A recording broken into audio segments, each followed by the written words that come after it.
Hello bachcho, let's read the question. The question says A is when alkyne is treated with bromine water, then water will be the color of what will be the color of product. B says why is this compound not aromatic in nature? And C is an organic compound A with formula C4H9Br on treatment with alcoholic KOH give two isomers B and C with formula C4H8, and the ozonolysis of B gave one product, that is CH3CHO, while C gave two products. We have to identify A, B and C. और B part में हमें बताना है कि ये compound जो हमें given है ये एरोमेटिक क्यों नहीं है, और ए में हमें कहा गया है कि एल्काइन को जब हम ब्रोमीन वाटर से ट्रीट करते हैं तो उसका जो कलर है वो क्या आएगा। तो सबसे पहले यहाँ पे जो की कंसेप्ट हमें चाहिए, that is general organic chemistry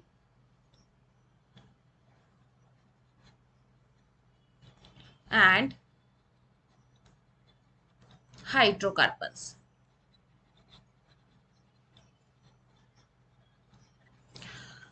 अब हम वन बाय वन देखते हैं। ए ऑप्शन में हमारे पास है कि हमारे पास कोई भी एक एल्काइन है, उसको जब हम ट्रीट करते हैं ब्रोमीन वाटर से तो उसका कलर क्या होगा। तो बेसिकली जो हमारा सोल्यूशन होगा वो क्या होगा, it will be colourless due to the consumption of bromine. हमारा जो ब्रोमीन का कलर होता है वो डीकलराइज हो जाता है और हमारे पास कुछ इस टाइप का जो कंपाउंड बनता है वो कुछ इस तरह का होता है। ये हमारे पास एल्काइन है। इसकी रिएक्शन हमने कर दी Br2 के साथ, तो जो प्रोडक्ट बनेगा वो कुछ इस तरह का बनता है। The solution becomes colourless. और फर्दर इसकी रिएक्शन हो जाएगी तो यहाँ पे भी ब्रोमीन आ जाएगा, यहाँ भी bromine, bromine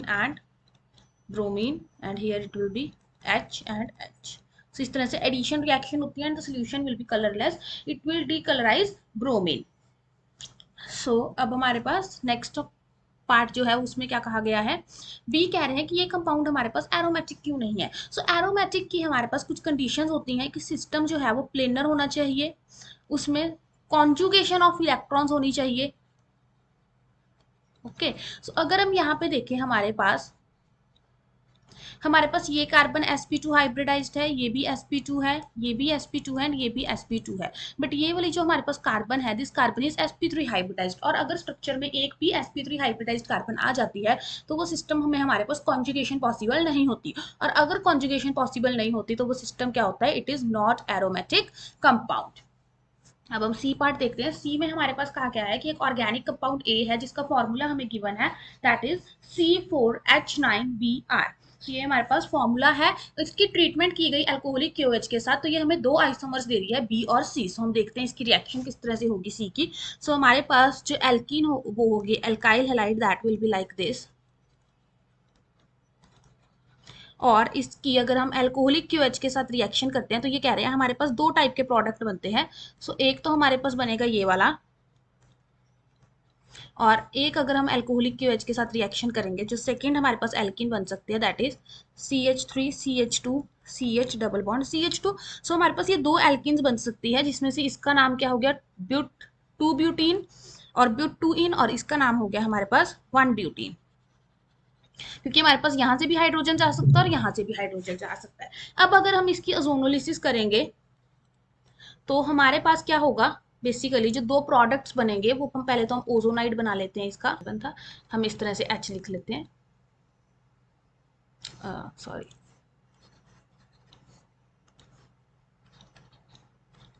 it's like this.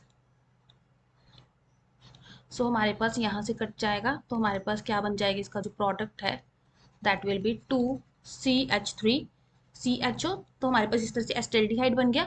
और इसकी अगर हम ओजोनोलिसिस करेंगे CH3CH2 CH2, तो यहाँ से हो जाएगा ओजोनोलिसिस, तो इससे हमारे पास प्रोडक्ट बनेगा CH3CH2CHO प्लस HCHO। यही हमें कहा गया था कि जो दो आइसोमेरिक फॉर्म्स है उससे हमारे पास क्या मिल रहा है, ozonolysis of B gives only one product. हमारे पास B से सिर्फ एक ही प्रोडक्ट मिल रहा है। ये तो हमारे पास सबसे पहले हो गया A, ये B होगा क्योंकि इससे हमें एक ही प्रोडक्ट मिल रहा है, and this is C because C हमारे पास दो प्रोडक्ट दे रही है। This is the final answer to this question. Hope you find the answer. Best of luck.